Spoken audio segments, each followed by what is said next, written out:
Assalamualaikum warahmatullahi wabarakatuh.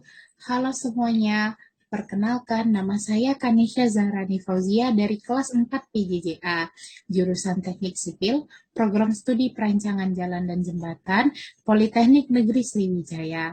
Hari ini saya berkesempatan untuk menjelaskan sistem referensi ITRS, sistem referensi ITRF, sistem referensi geospasial Indonesia, jaringan kontrol geodesi, dan titik kontrol geodesi.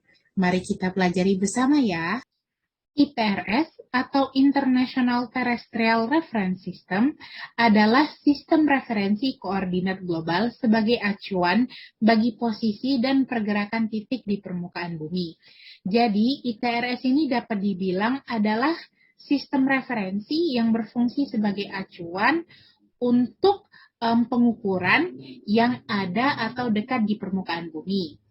Istilah dari ITRS ini sendiri didefinisikan oleh Persatuan Geodesi dan Geofisika Internasional di Vienna pada tahun 1991. Dapat dilihat pada gambar, ada sumbu Z, sumbu X, dan sumbu Y. Sumbu Z ialah sumbu yang mengarah ke atas, itu sumbunya mengarah ke kutub CTP atau kutub konvensional terrestrial pole yang dinamakan IRP. Sumbu X ialah sumbu yang berada di bidang meridian Greenwich yang diberi nama meridian IRM atau International Reference Meridian. Sumbu X ini berada pada bidang ekuator bumi. Serta sumbu Y ialah sumbu yang tegak lurus dengan sumbu Z dan sumbu X membentuk sistem koordinat tangan kanan. Yang menarik dari ITRS ini adalah ITRS diwujudkan dengan perkiraan koordinat dan kecepatan satu set stasiun yang diamati oleh VLBI, LLR, GPS, SLR, dan DORIS. Perwujudan dari ITRS ini diberi nama International Terrestrial Reference Frame. ITRF atau International Terrestrial Reference Frame adalah sistem referensi spasial dunia rotasi dengan bumi dalam gerakan sepanjang hari di luar angkasa. Seperti yang saya jelaskan tadi, ITRF merupakan perwujudan dari ITRS. ITRF ini terbentuk dari sekumpulan stasiun-stasiun referensi ITRF yang berada di seluruh dunia. Stasiun ini memperoleh yang disebut dengan koordinat titik. Koordinat titik ini kemudian digabungkan menjadi satu dan dipublikasikan setiap tahunnya dalam nama jaring kerangka ITRF. Dapat dilihat di sini, ini merupakan beberapa versi dari jaring kerangka ITRF. Mulai dari ITRF 92, yaitu jaring kerangka ITRF yang pertama kali dipublikasikan, hingga ITRF 2014, yaitu jaring kerangka ITRF terbaru. SRGI atau Sistem Referensi Geospasial Indonesia adalah sistem referensi geospasial yang digunakan secara nasional dan konsisten untuk Negara Kesatuan Republik Indonesia. Mengapa NKRI membutuhkan SRGI?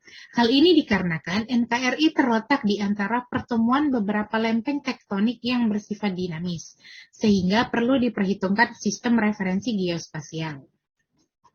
Sistem referensi geospasial ini kemudian diberi nama SRGI 2013.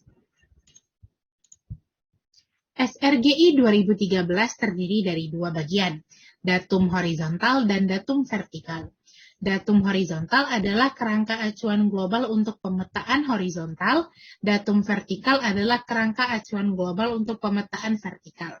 Datum horizontal terdiri dari sistem referensi koordinat, kerangka referensi koordinat, epiloid referensi, dan perubahan nilai koordinat. Datum vertikal terdiri dari sistem referensi geospasial vertikal yang diberi nama geoid. Geoid ini berdasarkan survei gaya berat yang terikat kepada jaring kontrol geodesi. Titik kontrol geodesi. Titik kontrol geodesi adalah posisi di muka bumi yang ditandai dengan bentuk fisik tertentu yang dijadikan sebagai kerangka acuan posisi. Titik kontrol geodesi yang tersebar ini nantinya akan terintegrasi menjadi suatu referensi jaringan kontrol geodesi. JKG atau Jaring Kontrol Geodesi adalah sebaran titik kontrol geodesi yang terintegrasi dalam satu kerangka referensi. JKG merupakan objek fisik yang berada di lapangan yang mewakili model-model fisik bumi. Jaring kontrol geodesi ini terdiri dari 3.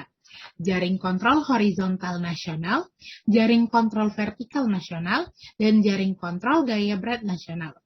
Seperti yang sudah saya jelaskan di Sistem Referensi Geospasial Indonesia, NKRI merupakan wilayah yang terletak di antara pertemuan lempeng tektonik. Hal ini menyebabkan objek-objek geospasial, termasuk titik kontrol geodesi, bergerak dan membentuk sebuah jaring kontrol geodesi. Jaring kontrol geodesi ini nantinya juga ikut bergerak akibat pergerakan lempeng tektonik dan deformasi kerak bumi.